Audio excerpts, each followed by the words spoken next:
Okay, you want to go first? Yeah. Run away. Well, welcome to WA. You've run the bridge with your teammates. How are you enjoying it so far, and the weather and everything? Yeah, it's been good. Weather's been hot. Could do with the wind turning down a bit, but yeah, other than that, it's been a nice start to the tour. It's a place that holds some pretty sort of fond memories for you. Obviously, your first Test 100 here, so have you sort of reflected on that when you come back here? Is that something No, it was many moons ago that. So, but yeah, first tour back then. Done a few since, but yeah, a long time ago that one.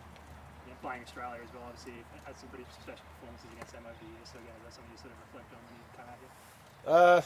No, not really.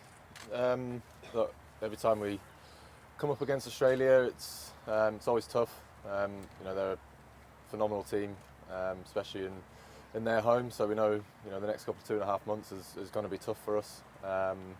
But yeah, I think all the series that have gone past, whether that be in Australia or in England, I don't think count for much come the 21st of this month.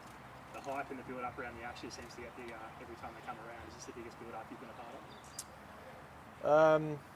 of? No, I think you're right. I think every Ashes series that I've been a part of,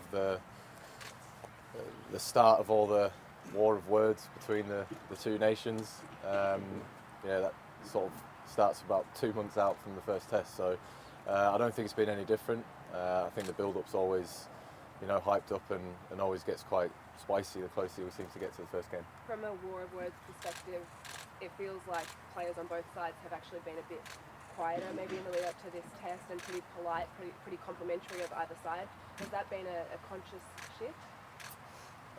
No, I don't think so. I think just let all the outside people have those war of words. It's quite funny to see what's been coming out recently from both sides there.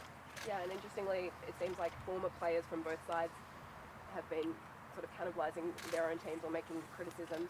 There's been some recent commentary from former England player about the England side's preparation not being prepared enough. What were your thoughts on that?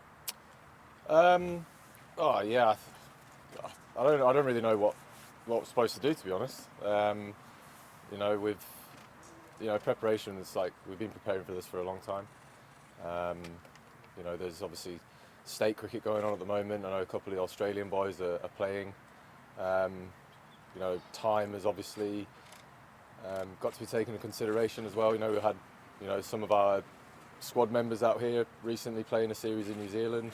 The schedule's pretty jam-packed to be able to sort of prepare, I think, how teams probably would have done 10, 15, 20, 30 years ago as well. So I think there's a lot of factors that have changed over the years of cricket. In terms of preparation, we've been preparing for this for a very long time. We've put a lot of time and effort into how we prepare for every series, and that hasn't changed with this one.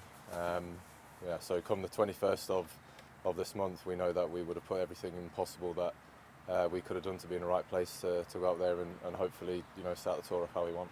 Do you pay much attention to the form of the Australian players in, say, the Sheffield Shield? Have you been watching? Yeah, I think a couple of their players have put in some good performances out in the field for the States. So I think you can go into a game with runs and wickets under your belt, which can obviously do you some confidence. But when you get out there on the field in the heat of the Ashes and that first day, that you're expected to go and deliver for your team, it's a completely different ball game. So don't pay too much attention to it, I don't think. How are you feeling physically at the moment? Good. Do you feel like you can get through against the state bowling? Yeah. There's been a lot of disarray around the Australian top order. Does that impact your preparations at all, or is it business as usual? No, we don't really try and focus on what's going on the other opposition. We obviously, prepare in terms of what we think we're going to be faced with, and now we know the Australian squad. We've obviously got more of an idea, but no, in terms of we'll let the Australians worry about their team selection and who they choose. There's also been a lot of chatter about Joe's form in Australia in recent days. Do you back him in come next week? Absolutely, he's the greatest English batter that the nation's seen. He's been in phenomenal form over the last 2-3 years, and yeah, I think as in his words, you know, he's not come out here to score 100 in Australia. He's come out here to contribute to this team winning. We saw Joffre get through a fair bit of work out here yesterday. Mark Wood's been bowling a lot as well. So as captain, he must be really looking forward to have those 3 years. Yeah, it's great to have the X factor that Joff and Woody possess in terms of pace. Woody's obviously got over his knee surgery that he had quite a while ago. He's overcome that and he's looking really, really good.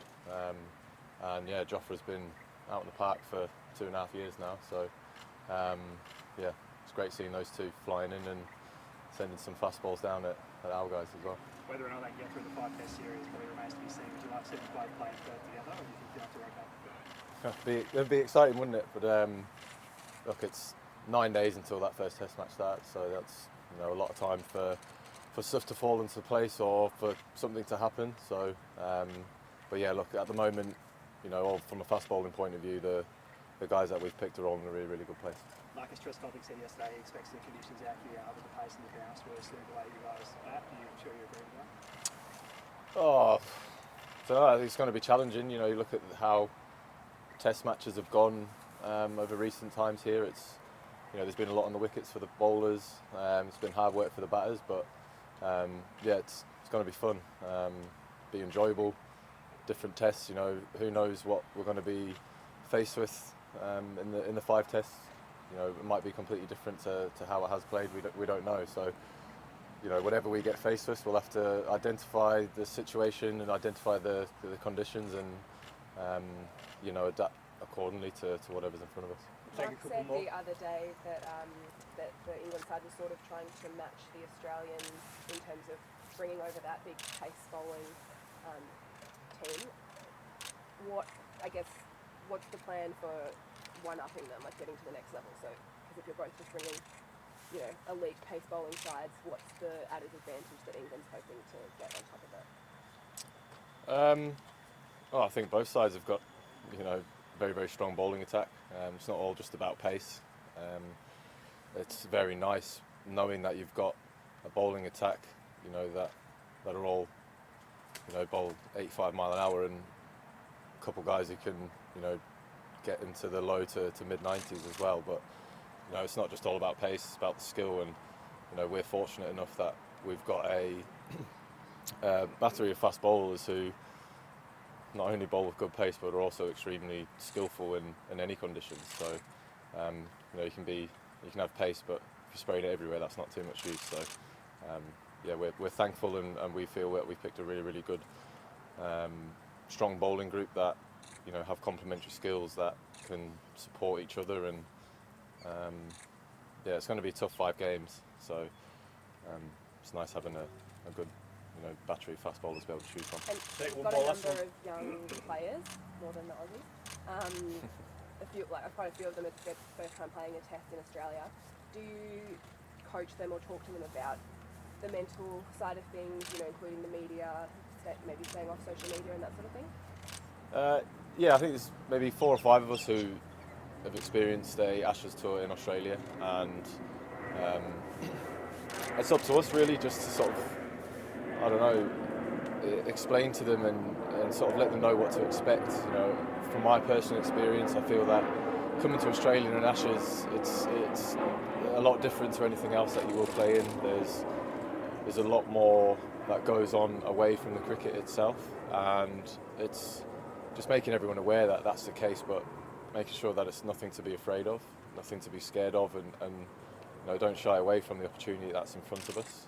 You think back to when you're younger, growing up watching these kind of series, you sit there watching and hoping and dreaming to be able to be a member of a team who gets the opportunity to represent England out in Australia, and now we are here. So yeah, it's definitely nothing to be afraid of, but it's just making sure that everyone's aware of what we're going to walk into, especially when the series starts, because yeah, it definitely does have a different feeling to an Ashes series in England in particular, just because of all the added stuff that comes with it.